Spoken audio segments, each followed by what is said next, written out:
Olá pessoal, sejam muito bem-vindos a mais uma aula aqui da matéria de panificação clássica e confeitaria. Sou o professor Vinícius e hoje nós vamos fazer aí um pão muito apreciado, aí, um pão que está chegando agora no mercado nacional, que é o pão australiano, tá?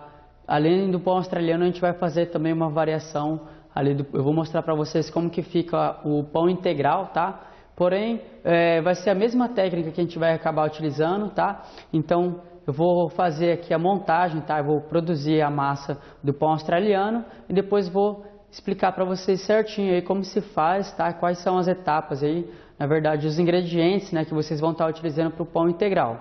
Lembrando que vai ser exatamente a mesma coisa, tá? O mesmo procedimento. Então, podem ficar tranquilos, tá bom? Pessoal, o pão australiano, ele é um pão aí que foi conhecido no Brasil através de uma rede de restaurantes aí, né? Então, é um pão muito difundido lá fora, né? Nos Estados Unidos, aí na Europa, ele já vem sendo muito consumido, tá? E é um pão que ele é muito carregado de especiarias, né? Como o nome já diz, ele é tradicional, né? Ele provém da Austrália, tá? E ele é um pão enriquecido com cacau em pó, com mel e também com açúcar mascavo. Então ele tem um sabor, ele tem uma cor, né? Olhando assim, dá a impressão que é um pão de chocolate, né? Mas na verdade ele é um pão salgado, tá? E é um pão que está chegando com tudo no mercado aí. Tem muitas padarias aí, tem muita gente fazendo. E também o sabor dele é inigualável, né? Eu particularmente gosto muito do pão australiano, tá? Ele é um pão com sabor leve, tá? E muito diferente, né? Então sai um pouquinho do comum. Então eu tenho certeza que vocês vão gostar dessa receita, ela é bem facinho de se fazer. A gente vai estar utilizando aí técnicas de panificação que a gente já vem vendo durante todas as aulas, tá? Então isso aqui vai ser mais uma receita aí, tá? Diferente para estar agregando aí no fichário de vocês, que eu tenho certeza que vocês vão estar gostando, tá bom? Então vamos começar, claro, pelo nosso polish, tá? Para fazer o polish aqui eu vou estar utilizando as 20 gramas de açúcar mascavo, tá? Eu vou estar usando aqui 30 gramas de farinha de trigo, tá? Um pouquinho da farinha de trigo aqui. Você pode até utilizar um pouco da farinha ali já da receita, tá? O meu fermento biológico fresco, tá? Eu vou dar uma quebrada nele aqui só para facilitar a dissolução dele em água. Lembrando, pessoal, que o açúcar aqui e a farinha, eles vão servir de alimento, tá, para o fermento. Então, por isso que a gente adiciona uma colherzinha de açúcar e um pouquinho de fermento, de farinha de trigo, tá? E por fim, eu tenho aqui 30 gramas de água, tá? Que vai ser o suficiente aqui para dissolver os meus ingredientes, tá? Então, eu vou vir com uma colher aqui. Vou mexer tudo muito bem. Vocês podem ver aqui, ó, que ele vai ficar parecendo um mingauzinho, né? Um pouco mais escuro devido ao açúcar mascavo, tá?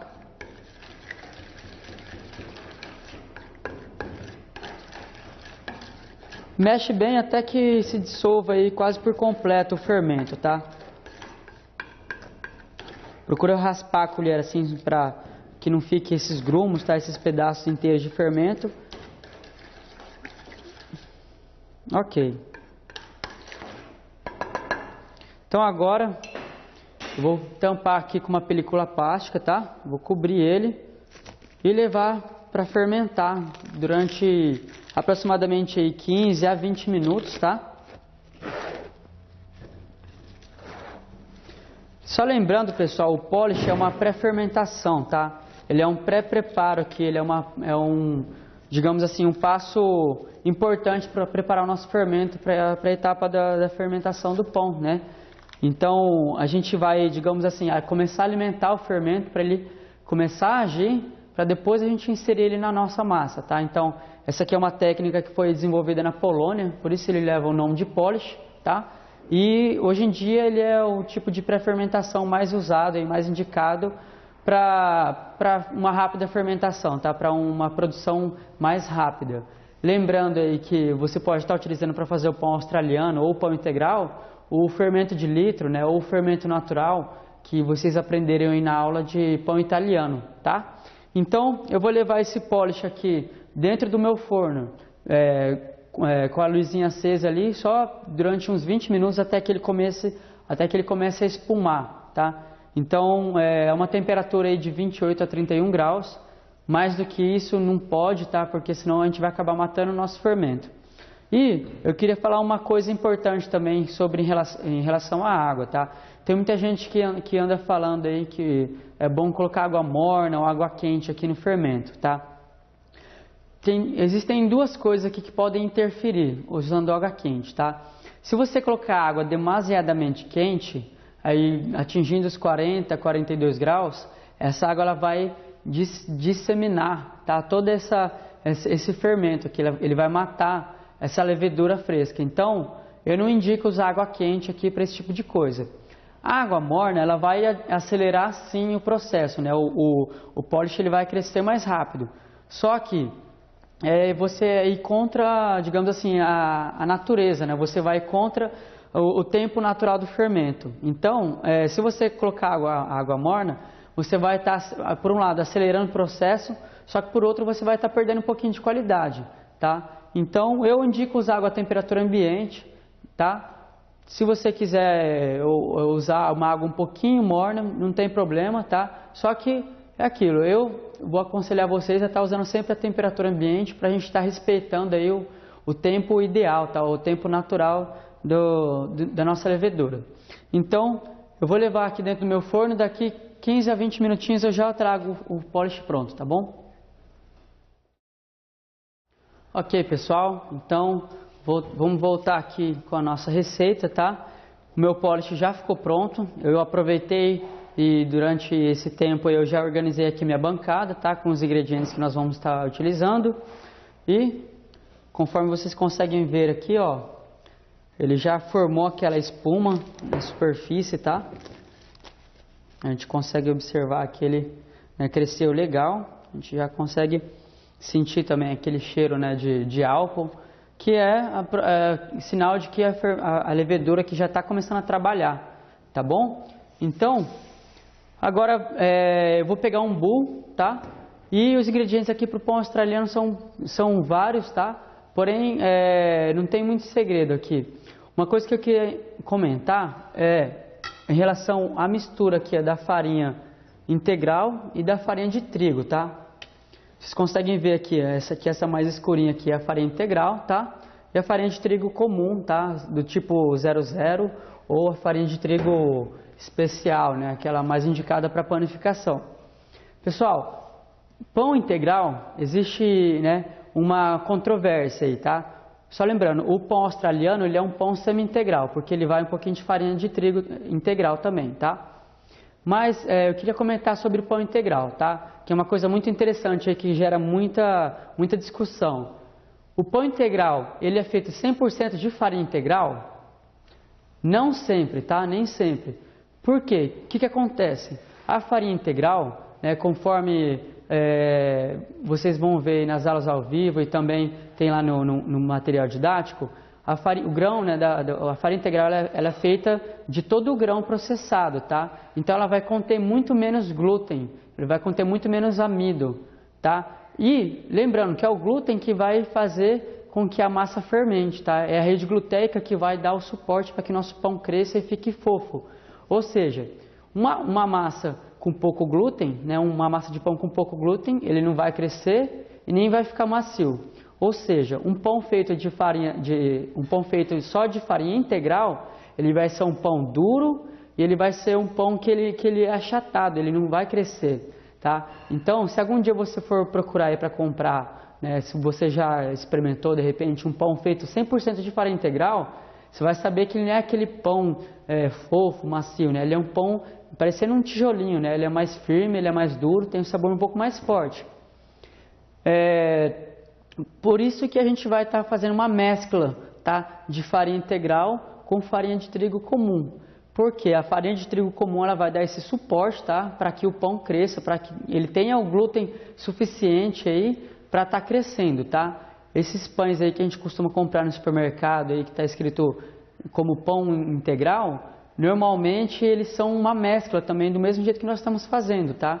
Porque eu digo, é impossível que um pão 100% feito de farinha integral fique fofo, fique macio daquela forma, tá? Independente do tanto de fermento que você ponha, você pode aumentar, você pode até quadruplicar a quantidade de fermento, ele não vai crescer. Por quê? Porque vai faltar o glúten, vai faltar o amido ali, tá? Para que esse fermento consuma esse glúten, tá bom? Então, só para vocês entenderem, tá, pessoal? Pão feito de 100% farinha integral, ele vai ser um pão achatado, ele não vai ser um pão fofo, tá? Ele não vai crescer. Um pão integral mesclado aí, que tem até no máximo 50%, tá, de farinha de trigo integral, ele já vai ser um pão que cresce, tá? Já vai ser um pão que vai ficar um pouquinho mais fofo, beleza? Então, voltando aqui para a receita, tá? Eu vou misturar então, tá? A minha farinha de trigo 00 ou a farinha de trigo especial, tá? A farinha de trigo integral e vou dar uma mexidinha aqui só para mesclar um pouco melhor elas, tá bom?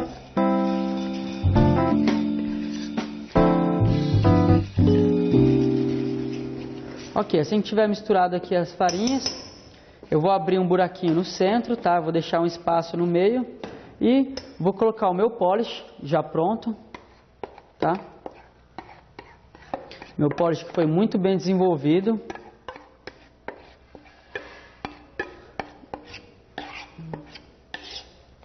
Ok. Vou acrescentar aqui agora o cacau em pó, tá? 20 gramas de cacau em pó. Pessoal, uma dica, não confundam cacau em pó com achocolatado em pó. São coisas totalmente diferentes, tá? O cacau em pó, ele é a massa de cacau seca, né, torrada e depois moída. E ele é amargo, ele não é doce. O achocolatado instantâneo, né, o achocolatado em pó, ele já vai ser uma mistura feita com açúcar, com leite em pó e outros emulsificantes. Então ele vai ter um sabor muito mais doce. Então tomem cuidado aí, se você for utilizar e não tiver o cacau em pó e tiver que usar o achocolatado instantâneo, eu já não aconselho fazer essa receita, tá? Então tomem cuidado para não acabar misturando as coisas, tá bom? Cacau em pó é uma coisa, achocolatado em pó é outra coisa, tá? Então eu vou colocar aqui, ó, 20 gramas de cacau em pó. Vou colocar também as 10 gramas de mel, tá? O mel, ele vai dar um saborzinho especial aqui para o nosso pão australiano. Por isso que o pão australiano ele tem um sabor também um pouco adocicado, tá? Por causa do mel. Vou colocar aqui o extrato de malte, tá? Só lembrando, pessoal, o extrato de malte, qual que é a função dele aqui na massa? Ele vai dar um sabor especial, tá? O extrato de malte ele é um melhorador natural que a gente usa em algumas produções, né, em alguns pães. Ele vai dar um saborzinho, um perfume de malte, ele vai dar um sabor de avelãs aí no final, na hora que o pão estiver pronto, tá? Ele não é obrigatório, é um item que caso você não tenha, caso você não encontre, você pode desconsiderar ele, tá? Isso aqui ele está indo como um melhorador. Como o nome já diz, melhorador, ele é opcional. Tá? Você consegue fazer a receita aí sem o extrato de malte, tá? Isso aqui ele só vai agregar um pouquinho mais o sabor, beleza? Onde que eu encontro o extrato de malte, Vinícius? Normalmente em casas de produtos naturais você vai encontrar, ou casas que vendem, lojas que vendem produtos, né, ingredientes especiais para panificação, tá? E você encontra ele ou em pó, como eu estou utilizando, ou o extrato líquido, tá bom? Então eu vou mexer aqui essa primeira mistura, né, esses primeiros ingredientes aqui, que eu tenho o polish, o cacau, o mel, o extrato de malte, tá? E vou acrescentar devagarzinho agora a água, tá? Lembrando, pessoal, a água a gente nunca vai adicionar toda ela de uma vez só e ela vai estar sempre a uma temperatura ambiente aí de 28 a 31 graus, tá? Primeiro eu vou colocar metade da água. E vou dando uma misturada aqui.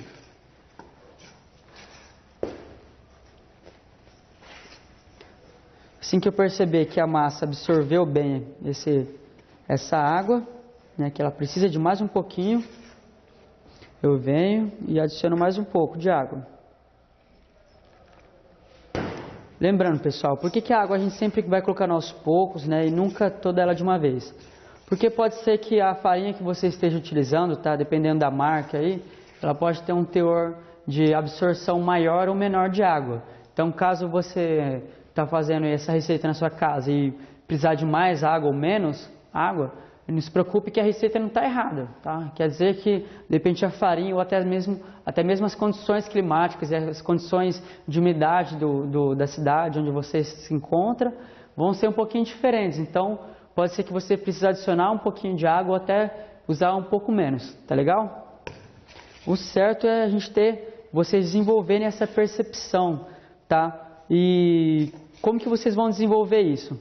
Claro, prestando atenção aqui na aula, né? E também praticando, pessoal. Quanto mais pão vocês fizerem, mais vocês vão ter essa percepção. Ó, eu acho que a massa vai precisar de um pouquinho mais de água. Ela vai precisar de um pouquinho mais de fermento. Ou, não, já está legal, não vou mais colocar água. Então, isso tudo você vai desenvolvendo com o tempo, tá? Com a prática. Assim que a sua massa estiver aqui já um pouco misturada, tá? A gente vai acrescentar finalmente, então, o sal, tá? Que a gente nunca coloca o sal no início aqui, só para ele não ter o contato direto com o fermento, tá? E acabe matando, tá, o nosso fermento.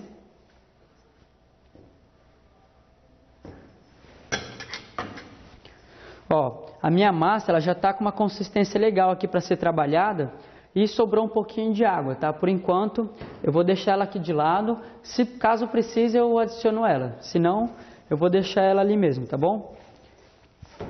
Então, por último aqui, eu vou acrescentar a manteiga, tá? A manteiga, também, no caso, a gordura, né? Seja ela a manteiga, seja o azeite, nós sempre vamos colocar também no final do processo, tá? Para que essa gordura, né? Para que esses lipídios não impermeabilizem os grãos de farinha, impedindo eles de realizar a rede gluteica, tá bom? Então, vamos trabalhar com a nossa massa aqui na bancada. Sempre lembrando de manter a bancada bem limpa, tá? Na hora de trabalhar aqui com o pão. E procura ter um bowl, um potinho aqui com um pouquinho de farinha para trabalhar a massa. Então eu já preparei o meu aqui, tá? Então, vamos trabalhar com a massa. Primeiro instante aqui de sova, a gente vai procurar rasgar essa massa, tá?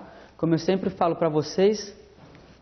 E nesse momento aqui que vocês vão percebendo, pessoal, qual que é a textura da massa, tá? Se ela está muito seca, se está extremamente dura para você misturar ela e você acha que precisa colocar mais um pouquinho de água, por exemplo, a minha aqui, eu acho que vai dar para colocar um golinho de água ainda, porque ela está um pouco ressecada. Então eu vou vir aqui, coloco um golinho de água, tá? E vou sovando ele, vou misturando. Caso sua massa esteja já nesse momento aqui extremamente pegajosa, tá? Então você vai acrescentando um pouquinho de farinha, tá? Vai rasgando a massa aqui no início, tá? Para que haja uma mistura legal dos ingredientes, tá? E para que a gente já comece a desenvolver a rede gluteica desde essa primeira etapa de sova, beleza? Então, ó, leva e traz. A massa, depois de um tempo, ela já vai secando, tá? Por mais que ela tá um pouquinho pegajosa, agora ela já está numa morbidez legal, né? Ela já está numa textura legal. Então, vou polvilhar um pouquinho de farinha aqui. Envolver a massa nessa farinha, tá? E, olha que legal, de repente ela já não está mais toda pegajosa, ela já está macia para a gente estar trabalhando com ela, tá? Então eu vou vir aqui, de repente, com um raspador, tá? E vou raspando esses pedacinhos de massa que grudaram aqui, tá? Isso aqui é muito facinho de achar em qualquer loja especializada aí de ingredientes ou de utensílios para gastronomia, tá? Vocês encontram. Existem outros modelos de raspador, você pode até usar um raspador de inox, tá? Ele facilita muito aqui a vida do padeiro, tá? Então, eu costumo usar bastante aqui esse raspador. e acho legal vocês adquirirem um também para fazer o pão, tá? Então vamos lá. Tô com a massa pronta aqui para trabalhar com ela, tá? Eu vou dar uma limpada aqui na minha mão, né, para tirar os pedacinhos de massa, de repente que ficaram grudados aqui, tá? Isso aqui não é sujeira, pessoal. Se você tiver com a mão limpa, tá? Claro, vocês devem estar com a mão limpa para fazer o pão, mas isso aqui você não tem o porquê de jogar fora, tá? Porque isso aqui é tudo massa que ficou grudada ali na sua mão enquanto você estava misturando. Então, é só juntar tudo aqui para a gente não perder nada, tá bom? Olha só, nossa massa tá legal, ela tá bem macia, tá? Ó.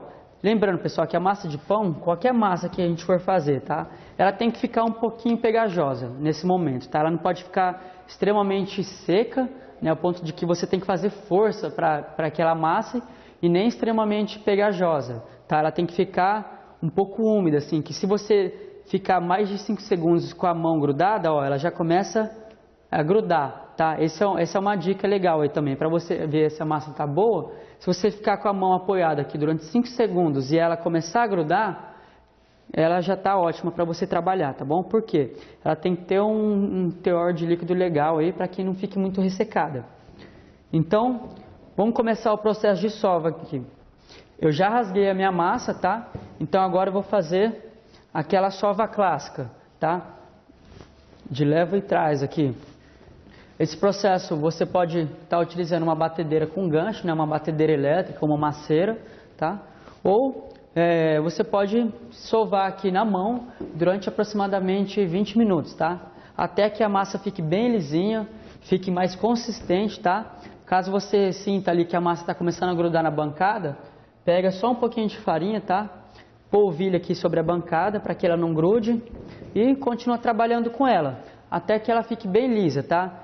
O objetivo aqui da sova é a gente misturar os ingredientes e começar a criar a rede gluteica, tá? Então, com movimentos firmes, tá? Porém, você não vai precisar usar força aqui, tá? É mais o jeito, tá bom? Então, sovando aqui num ritmo regular, tá?